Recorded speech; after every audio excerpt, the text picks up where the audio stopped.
So we have this last segment, and it is only woke comedy allowed. That's right. Only woke comedy allowed. So it seems like in modern America, all of the comedians, it seems, or most of the comedians that you see on TV that are the really famous comedians, most of them, it's always political humor, right?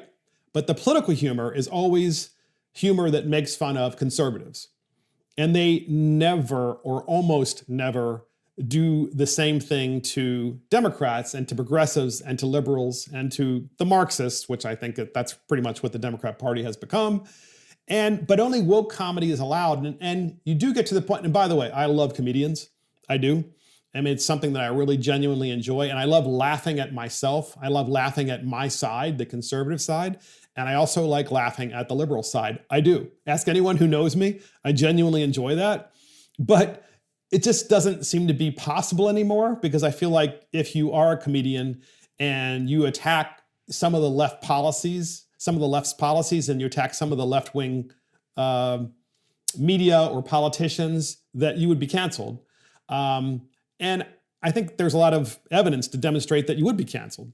So, as you know, here's an example. So Ted Cruz, of course, went to Cancun during the meltdown, if you will, in the state of Texas, where people lost power, they didn't have running water, they were freezing, they didn't have heat. Not good for the people of the state of Texas. So Ted Cruz, during that period of time, decided he was going to take his daughters, I think, he has a couple of daughters, to Cancun. And he was going to go there with the daughters and with some of the daughters' friends. Not a very smart thing to do when people didn't have heat. You're going to go somewhere where it's really warm, sit on a beach, beautiful water. Just a really bad look, stupid thing to do. Well, there's no doubt that Ted Cruz paid a huge price for this, because all of the media, left-wing media and Fox News, they attacked Ted Cruz, as they probably should have, okay? They probably should have. So I agree with that. The difference is the left-wing news spent basically an entire week attacking him, and the right of center news decided to spend 2 or 3 days on it, which is still a long time, by the way. So SNL, because this segment is called Only Woke Comedy Allowed, SNL decides to do a skit about Ted Cruz going to Cancun. And they have a show on SNL of Britney Spears. It's Britney's show. And so Chloe Fineman plays Britney Spears and Eddie Bryant plays Ted Cruz on this particular skit. We have a number of different parts of this skit and also from SNL. And so listen carefully. Here's the first clip. So Ted, Texas is going through a huge crisis right now. Oh yeah.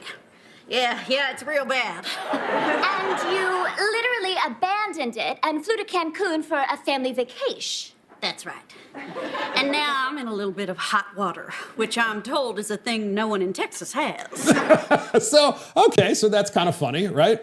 I think they could have been more creative with that. Well, then, in the same skit, they bring on Andrew Cuomo, of course, with Ted Cruz onto this interview at Britney's show on SNL.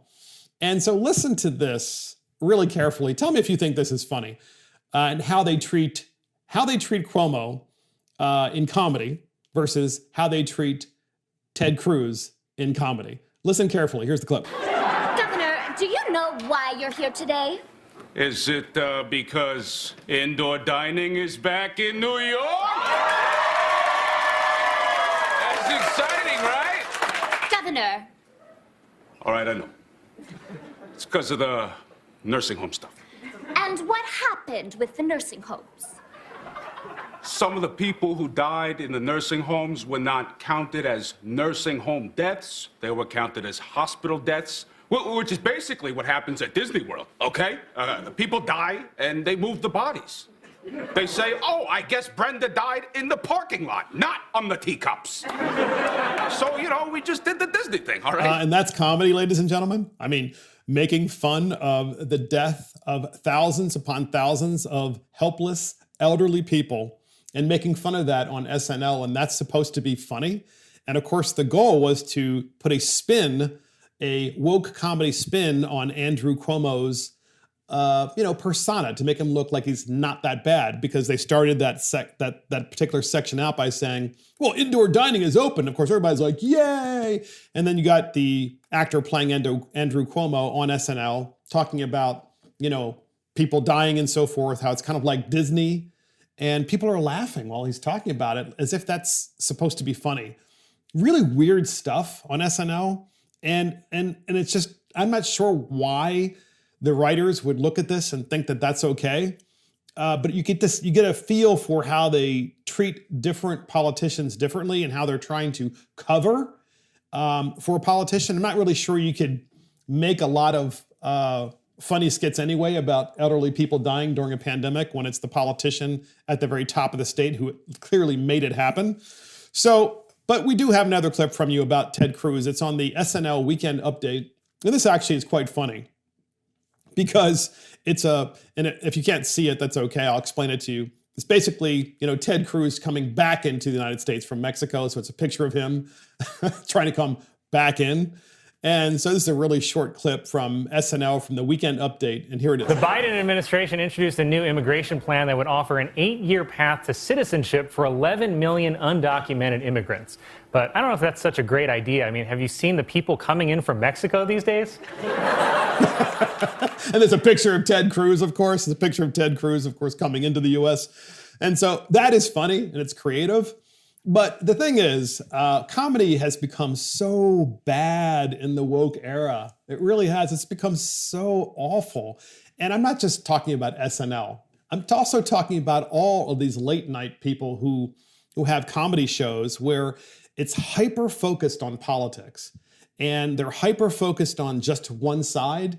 And I think what they don't understand is half of the country, they just don't find that funny after a while. And it's not because they can't laugh at themselves, because they do. I laugh at myself, as I said. That's not the reason. It's because of the fact that you were so biased in your comedy that all you do is talk about jokes or make jokes that end up not being so funny just about conservatives. And it's, again, you just one after another, after another, after another.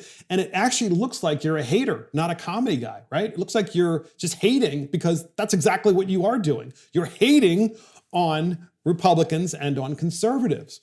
And I know that half of the country sees this. And what I don't understand is why the executives of all these networks, ABC, NBC, CBS, and so forth, I don't understand why they don't see this themselves. Why they don't understand.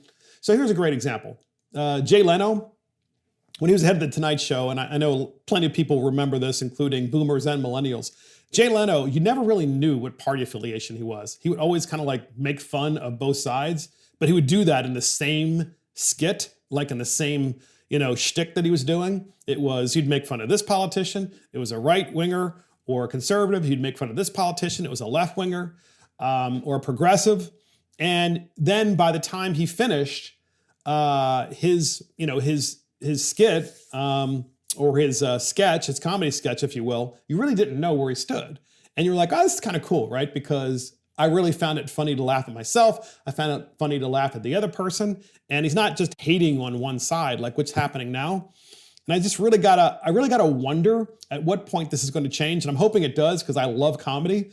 And I particularly love politically incorrect comedy. And I really think that millennials, as well as boomers, share this, right? They're longing for that comedy where people can go to and just laugh like crazy, because the comedian just doesn't talk about politics, right? You can just talk about regular life stuff and you can laugh at that.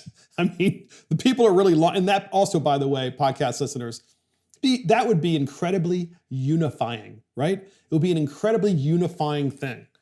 I'm not saying that there aren't comedians that are capable of this, because there are, but most of them, I think, are laying low right now because they're terrified of being canceled, because they might just say that one wrong thing, that one politically incorrect thing that just has all the networks going, well, that's it, you're done, no more. You said something nice about Donald Trump or something nice about Republicans. You're gone. We don't want to see you anymore. And that is only woke comedy allowed.